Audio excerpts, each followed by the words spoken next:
নমস্কার বন্ধুরা, আপনাদের সকলকে জানাই অমৃত কথা চ্যানেলে স্বাগত। বন্ধুরা, আজকে আমরা কথা বলবো মৃতদেহে কাঁদ দিলে কি ফল ভোগ করতে হয়।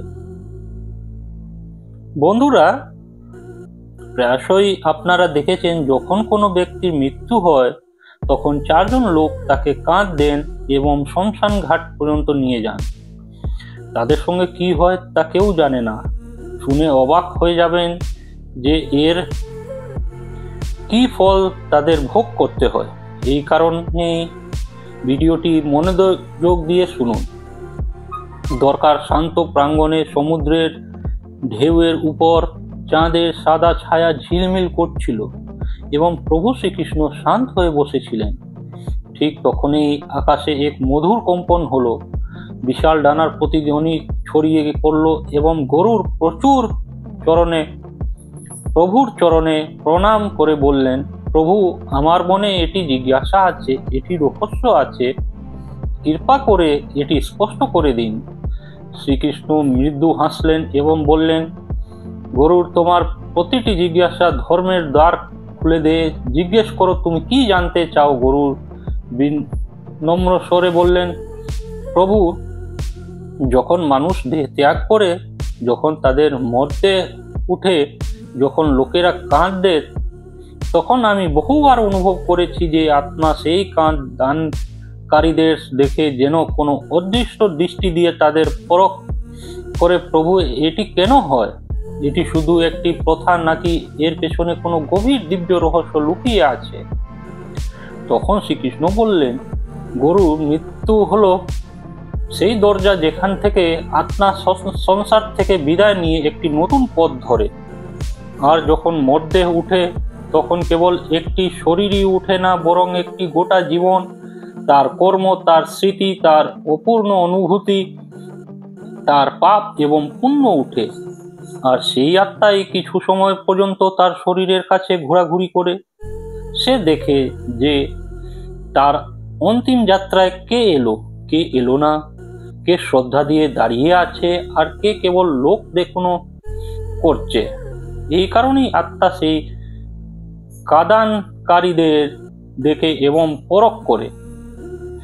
গরু জিজ্ঞেস করলেন, তাহলে প্রভু, মরদেহ বহন করা কি শুধু একটি প্রথা নয়?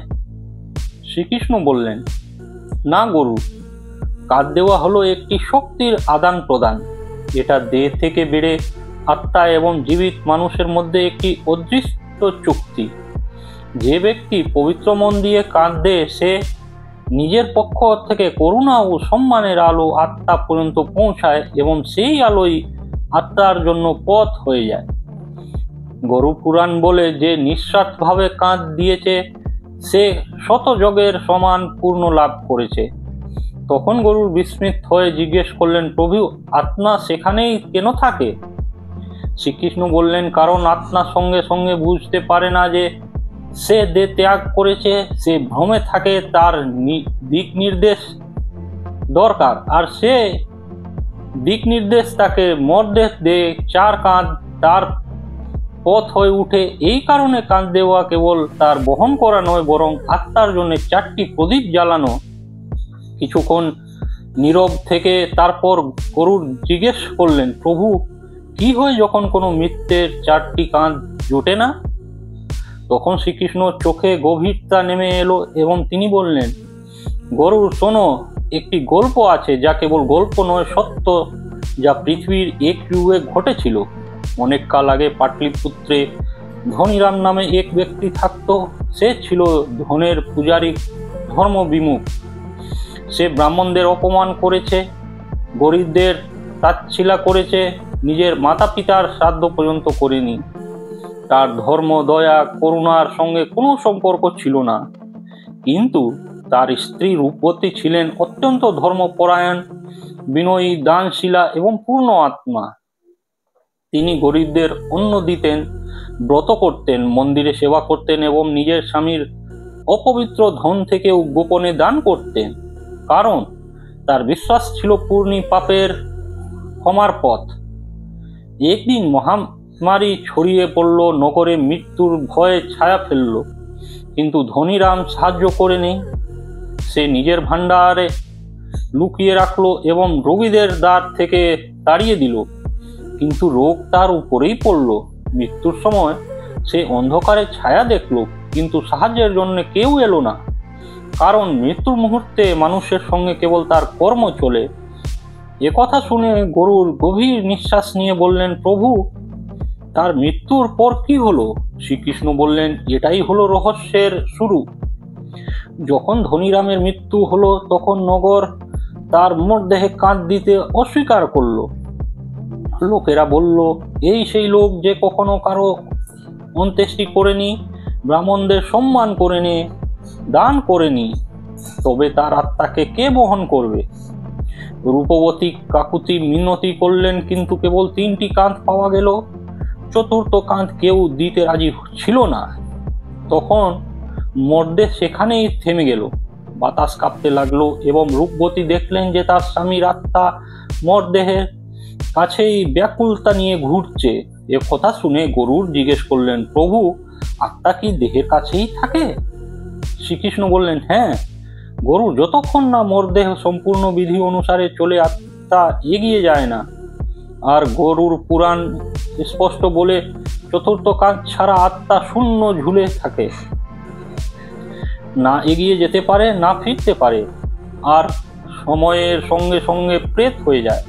এটি শুনে গরু গভীর হলেন এবং বললেন, প্রভু, তারপর কি হলো? শ্রীকৃষ্ণ বললেন, রূপবতী নগরের কোনায় কোনায় গিয়ে প্রার্থনা করলেন এবং অবশেষে একজন অজ্ঞাত যুবক সাধু এগিয়ে এলেন। তিনি বললেন, আমার ধর্মদয়া, আমি চতুর্থ কাঁধ দেব। নিঃস্বার্থভাবে দেওয়া কাঁধ আত্মার পাপ মুক্ত করে দেয়। যেই চতুর্থ কাঁধ পাওয়া গেল, বাতাস শান্ত হলো, ধোঁয়া সরে গেল এবং সূর্যের কিরণ মরদেহের উপর পড়ল। এবং রূপবতী দেখলেন যে ধনীরামের আত্মা ধীরে ধীরে উপরে উঠছে, যেন তার ভার নেমে যাচ্ছে। গুরু জিজ্ঞেস করলেন, প্রভু, চতুর্থ কাঁধ দানকারী কি মৃত্যুর পাপ বাধা পড়ে? শ্রীকৃষ্ণ বললেন, না গুরুর, এটা অনুভূতির উপর নির্ভর করে।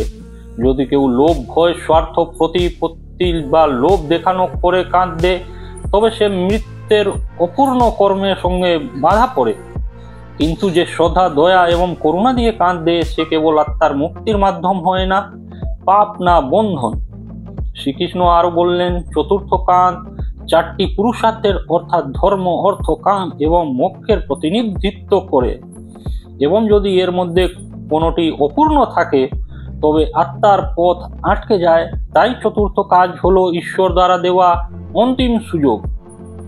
যেমন প্রদীপ অন্ধকারে পথ দেখায়, তেমনি চতুর্থ কাজ আত্মাকে দিক নির্দেশ দেয়। এরপর গরু বিনম্রভাবে জিজ্ঞেস করলেন, প্রভু, আত্মা কি কখনো ইঙ্গিত দেয় সে মুক্ত হয়নি? প্রভু বললেন, হ্যাঁ গরুর, যখন আত্মা গুরুত্বর পাপে বাঁধা থাকে এবং নিঃস্বার্থ চতুর্থ কাঁধ পায় না, তখন ইঙ্গিত পাওয়া যায়। বৃষ্টি শুরু হয়ে যায়, আগুন জ্বলে না, কাদানকারী হঠাৎ অজ্ঞান হয়ে যায়, মরদেহ পড়ে যায়, দাহ সংস্কারে বাধা আসে। এইসব ইঙ্গিত হলো যে আত্মা এখনো দেহ থেকে মুক্ত হয়নি। তখন গরুর মনের মধ্যে সদা এবং বিশ্বাস জেগে উঠল। তিনি বললেন, তাহলে প্রভু, কাঁধ দেওয়া তো সতী মহান তপস্যা। এ কথা শুনে শ্রীকৃষ্ণ হাসলেন এবং বললেন, গরুর, কাঁধ দেওয়া কেবল দেহ বহন করা নয়, এটা আত্মাকে তার কর্মের জাল থেকে একবারে বাইরে নিয়ে আসা। এটা মানুষের নয়, আত্মার অবলম্বন হওয়া। এটা সেই অন্তিম মুহূর্তে ঈশ্বরের কাজের অংশীদার হওয়া, যেই কারণে কাজ শ্রদ্ধা দিয়ে দেওয়া উচিত, শান্তি দিয়ে দেওয়া উচিত, পবিত্র মন দিয়ে দেওয়া উচিত, কারণ এটি একটি আত্মার অন্তিম যাত্রা, তোমার অংশগ্রহণ। শ্রীকৃষ্ণ শেষে বললেন, গরুর, মৃত্যুর শেষ নয়, এটি একটি রহস্যের শুরু, এবং যে কোনো আত্মাকে সম্মান দেয়, তার অন্তিম যাত্রা সহজ করে, সে নিজেও জীবনে অদৃশ্যভাবে শক্তি, আলো এবং সুরক্ষা পায়। তাহলে প্রিয় বন্ধুরা, আজকের ভিডিওটি আপনাদের কেমন লাগলো কমেন্টে লিখে জানাবেন। পরের ভিডিও কোনো বিষয় দেখতে চান, কমেন্টে লিখে জানাতে পারেন। দেখা হবে পরের ভিডিওতে। ভালো থাকবেন সবাই। নমস্কার।